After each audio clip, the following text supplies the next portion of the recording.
وَاضْرِبْ لَهُمْ مَثَلَ الرَّجُلَيْنِ۔ ترجمہ، خلاصہ، ان کے سامنے دو آدمیوں کی مثال بیان کرو۔ ہم نے ان میں سے ایک کو انگور کے دو باغ دیے، ان کے ارد گرد کھجوریں لگائیں اور درمیان میں کھیتی رکھی۔ تشریح: اللہ تعالیٰ ایک تمثیل کے ذریعے انسان کو سمجھا رہے ہیں۔ مالدار شخص کو جو کچھ ملا وہ اللہ کی عطا تھی، نہ کہ محض اس کی محنت۔ یہ نعمتیں مکمل، متوازن اور خوبصورت تھی۔ کلتا الجنتین آتت اکلہا، دونوں باغ پورا پھل دیتے تھے اور کسی چیز میں کمی نہ تھی، اور ہم نے ان کے درمیان نہر بہا دی۔ یہ نعمتیں مستقل اور بے نقص تھیں۔ یہ واضح اشارہ ہے کہ اللہ نے اسے ہر لحاظ سے خوشحال بنایا، مگر اصل امتحان شکر کا تھا۔ وَكَانَ لَهُ ثَمَرٌ فَقَالَ لِصَاحِبِهِ۔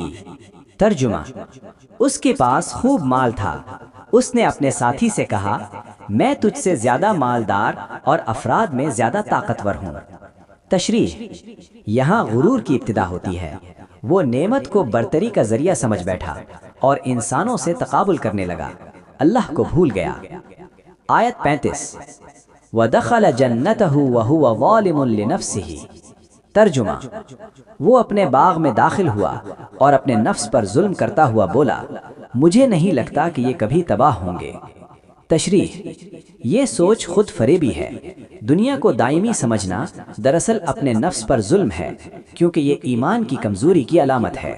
وما أظن الساعة قائمة ولئن رددت إلى ربي لأجدن خيرا منها منقلبا۔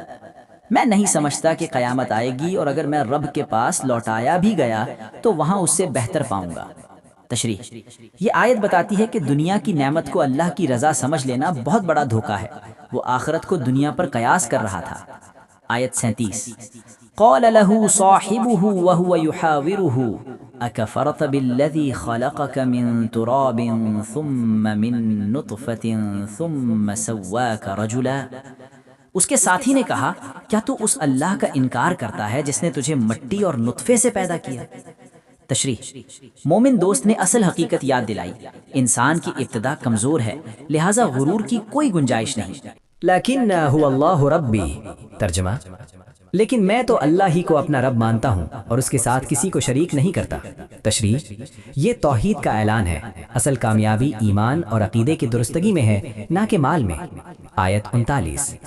وَلَوْلَا إِذْ دَخَلْتَ جَنَّتَكَ۔ ترجمہ، جب تو اپنے باغ میں داخل ہوا تھا تو کیوں نہ کہا، ما شاء اللہ لا قوت الا باللہ۔ تشریح: یہ آیت ہمیں نعمت دیکھ کر مسنون کلمات سکھاتی ہے۔ شکر اور اللہ پر اعتماد نعمت کی حفاظت کا ذریعہ بنتے ہیں۔